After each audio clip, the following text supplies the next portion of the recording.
incontinence. I have no more excuses. The only thing stopping me at that point is the fear of either going low or going high. And those are fears that can be mitigated. How many of you have had a low blood sugar? How many of you have treated it and lived to tell about it? Every one of you. Blood sugars are not, low blood sugars even aren't always the enemy. The fear of what's going to happen because of the blood sugar is there. And I've had a lot of lows in my life. Not all of them have gone great, but I'm here. And the lows aren't what got me. The fear of the lows are what got me. And it's the same for the highs. Now, you have to treat them.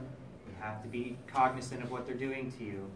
But I would invite you to start considering that the low blood sugar isn't what's going to kill you.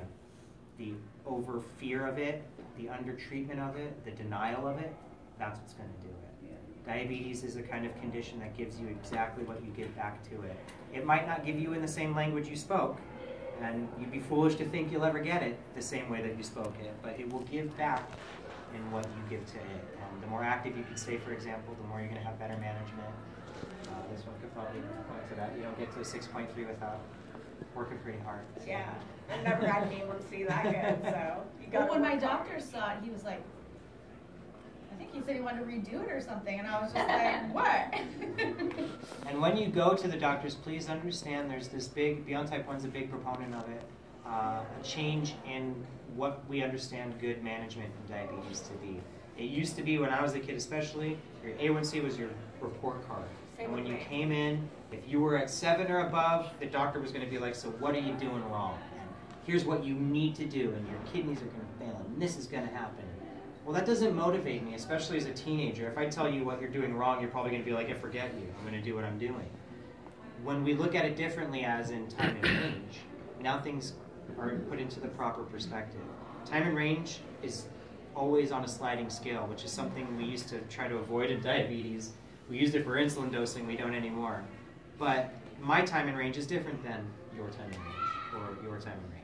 What's the right place for me during my life at this time is what's more important. And am I achieving the goals that I set today? That's what's more important. Yes, the 3-month average of your blood sugar is important. No, it shouldn't go up, it should go down or stay the same. But when you start looking at what your realistic target goals are, I just don't want to go over 250 today, and I don't want to go under 200. I know that sounds like a crazy amount, but if your A1C is already up at 14, it sounds like you're doing pretty well if you've got yourself down to a lower time and range. And the beautiful thing about that is the more you focus on that, the range starts to come down. And you can spend more time in that lower range and feel more comfortable with it and not feel low when you're dropping from 150 to 130, and start focusing on that kind of perspective and what it takes to really have a whole good day of diabetes, not just what your A1C is. So while you go to the doctor and they give you that info, remember it's that only 8 hours a year. It's not, they don't have the whole picture. You've got day to day, you know where to make the improvements. Not all of them are going to be on paper. Most of them are going to be up on your perspective. And if you feel better about things, you'll do better with them. You'll be happier. You can move on.